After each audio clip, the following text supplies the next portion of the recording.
Hello viewers, welcome to my channel Ayan আর Hena kitchen. বন্ধুরা, আজ আমি আপনাদের সাথে শেয়ার করার জন্য নিয়ে চলে এসেছি টমেটোর রেসিপি। ত্বকে চুলে চোখে কেনই বা বাদ যাবে ফ্যাট ঝরাতে? পেস্ট করে ক্রিম ভেবে মুখে লাগালে দূর হবে ময়লা রুক্ষতা, তবেই তো ফিরে পাবে ত্বকে সজীবতা। Vitamin K, B1367 R vitamin A, সেই সাথে অ্যান্টিঅক্সিডেন্ট আর ভিটামিন সি দেয় না কো বাড়াতে ত্বকের বয়স, বাড়াবে রোগ প্রতিরোধ ক্ষমতা। পাকোড়া হোক বা সিঙ্গারা, বাদ যাবে না স্যান্ডউইচ, চাউমিন থেকে রোল বার্গার। টমেটো সস খাবারে বাড়ায় স্বাদ, মুখরোচক খাবারের সাথে চটপটা টমেটো কেচাপের লেগে থাকে আনা গোনা। যে কোনো স্ন্যাক্সের সাথে ছোটদের পাশাপাশি বড়রাও টমেটো সস খেতে খুবই পছন্দ করে। আর সেই টমেটো সস যদি দোকানের মতো বাড়িতে বানানো হয় তাহলে তো আর কথাই নেই। তাই তো আজ আমি আপনাদের ঘরোয়া পদ্ধতিতে টমেটো সস বানিয়ে দেখাবো। তাহলে চলুন বন্ধুরা, দেখে নেওয়া যাক আজকের এই রেসিপিটি। টেস্টি টমেটো কেচাপ বা সস বানানোর জন্য এখানে আমি 1 কিলো টমেটো নিয়ে নিয়েছি। এবারে আমি টমেটোগুলোকে ধুয়ে নেব। টমেটোগুলো আমি ভালো করে ধুয়ে জল ঝরিয়ে নিয়েছি। এইরকম লাল আর সলিড দেখে টমেটোগুলো নেবেন। এরকম লাল আর সলিড দেখে টমেটোগুলো নিলে টমেটো কেচাপগুলো গাঢ় হবে এবং কালারটাও দেখতে খুব সুন্দর হবে। টমেটোগুলো আমি এভাবে সেদ্ধ করব না, তার জন্য টমেটোগুলোকে কেটে নিতে হবে। টমেটোগুলো আপনারা পচা বা গলে যাওয়া দেখে নেবেন না, নাহলে টমেটো কেচাপগুলো ভালো হবে না। টমেটোর যে এই অংশটা দেখতে পাচ্ছেন, এটা কেটে বাদ দিয়ে দিতে হবে।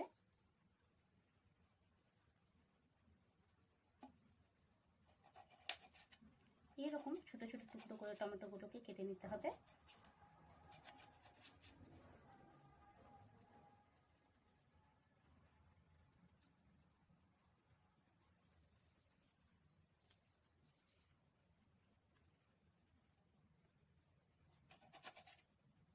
আমার মতো বাড়িতে যদি সস বা কেচাপ বানান তাহলে আপনারা বুঝতেই পারবেন না বাড়ির বানানো টমেটো সস খাচ্ছেন নাকি দোকানের কেনা।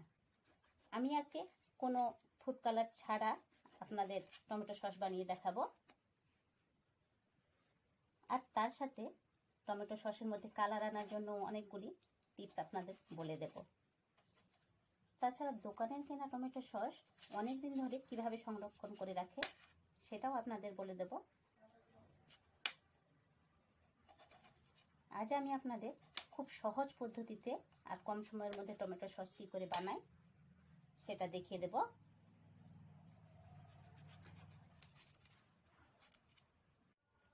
টমেটোগুলো সব কেটে নেওয়া হয়ে গেছে।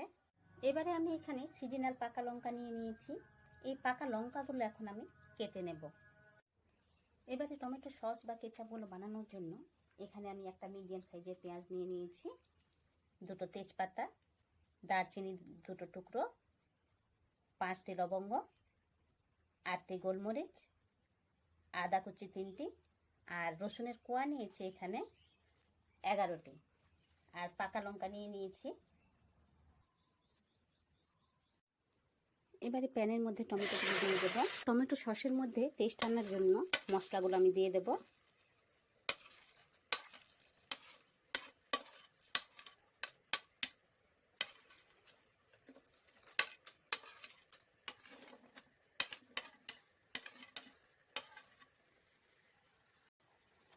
টমেটো সসের মধ্যে আপনারা অবশ্যই রেড কালারের লঙ্কা ইউজ করবেন, তাহলে টমেটো সসের মধ্যে কালারটা ভালো আসবে।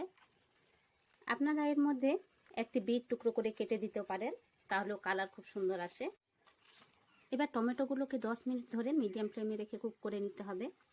মিডিয়াম ফ্লেমে কুক করে নেওয়ার ফলে টমেটোর মধ্যে যে জল থাকে সেগুলো বেরিয়ে আসবে আর তলায় লেগে যাওয়ারও সম্ভাবনা থাকবে না। 10 মিনিট হয়ে গেছে, তাই আমি ঢাকা তুলে নিলাম। দেখতেই পাচ্ছেন অনেকগুলো জল বেরিয়েছে। এবারে আমি গ্যাসের ফ্লেমটাকে হাই করে দিয়ে আবারও 15 মিনিট কুক করে নেব। কুক করার সময় মাঝে মাঝে নেড়ে নিতে হবে।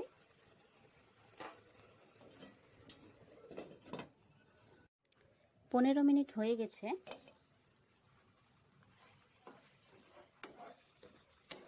দেখতেই পাচ্ছেন সব কিছু কীরকম সফট হয়ে গেছে। এখন গোটা মশলাগুলো আমি বেছে বেছে তুলে নিয়ে বাদ দিয়ে দেব।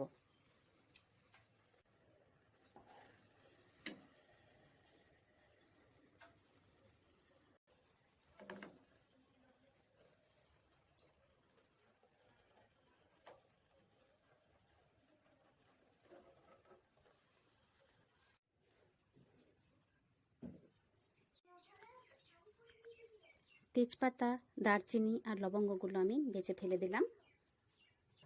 আর গোলমরিচগুলো বেছে ফেলবো না, ওগুলো থেকেই যাবে। এখন মিক্সিতে ব্লেন্ড করে নেওয়ার আগে টমেটোগুলো ভালোভাবে ঠান্ডা করে নিতে হবে, না হলে ব্লেন্ড করে নেওয়ার সময় অসুবিধে হতে পারে। ঠান্ডা হয়ে গেছে, তাই টমেটোগুলো মিক্সিং জারে ব্লেন্ড করে নেব। ব্লেন্ড করে নেওয়া হয়ে গেছে। এখনও সস তৈরি হয়নি, আরও একটি স্টেপ বাকি আছে। এবার একটা স্ট্রেনারের সাহায্যে সসগুলো ছেঁকে নিতে হবে।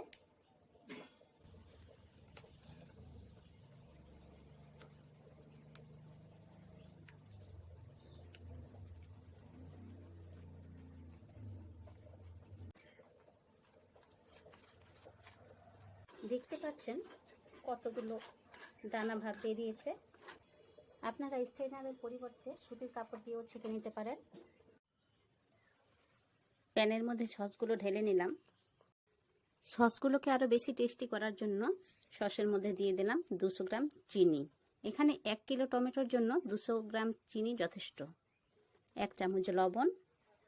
সসগুলোর মধ্যে আরও সুন্দর কালার নিয়ে আসার জন্য দিয়ে দিচ্ছি 1 চামচ রেড চিলি পাউডার।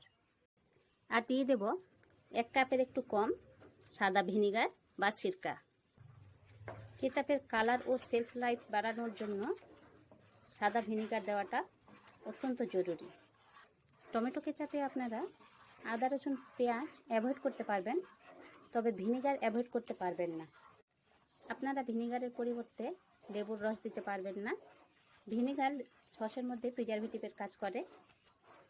সসের মধ্যে এই যে বাবলস দেখতে পাচ্ছেন, এই বাবলসগুলো যেন গায়ের মধ্যে ছিটকে না এসে পড়ে, তার জন্য অনবরত নাড়তে থাকতে হবে। সসের কনসিস্টেন্সি চেক করার জন্য একটি প্লেটের মধ্যে একটু সস নিয়ে দেখিয়ে দিচ্ছি আপনাদের।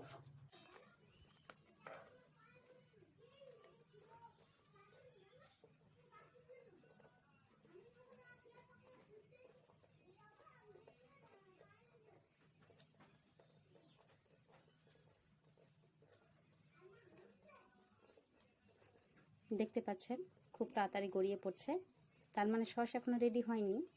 সস আরও গাঢ় করে নিতে হবে।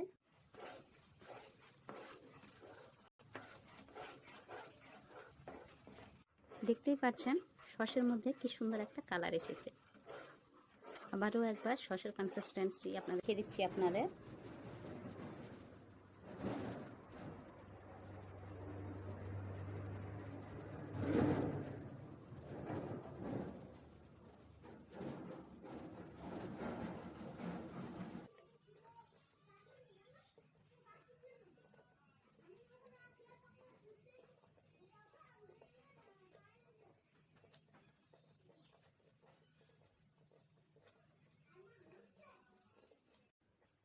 সসগুলো রেডি হয়ে গেছে, দেখতে পাচ্ছেন।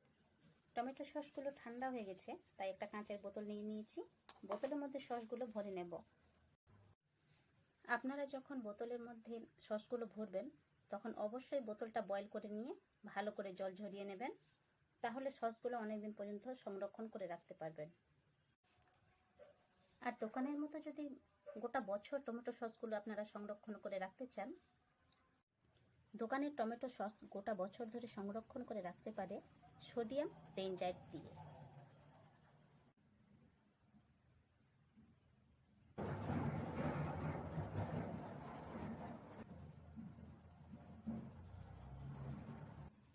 আজকের ভিডিওটি আপনাদের কেমন লেগেছে? যদি ভালো লেগে থাকে তাহলে লাইক দিয়ে দেবেন, আর বন্ধুদের সাথে বেশি বেশি করে শেয়ার করতে ভুলবেন না। আজকের মতো বিদায় নিচ্ছি, আবারও ফিরে আসবো নতুন কোনো ভিডিও নিয়ে।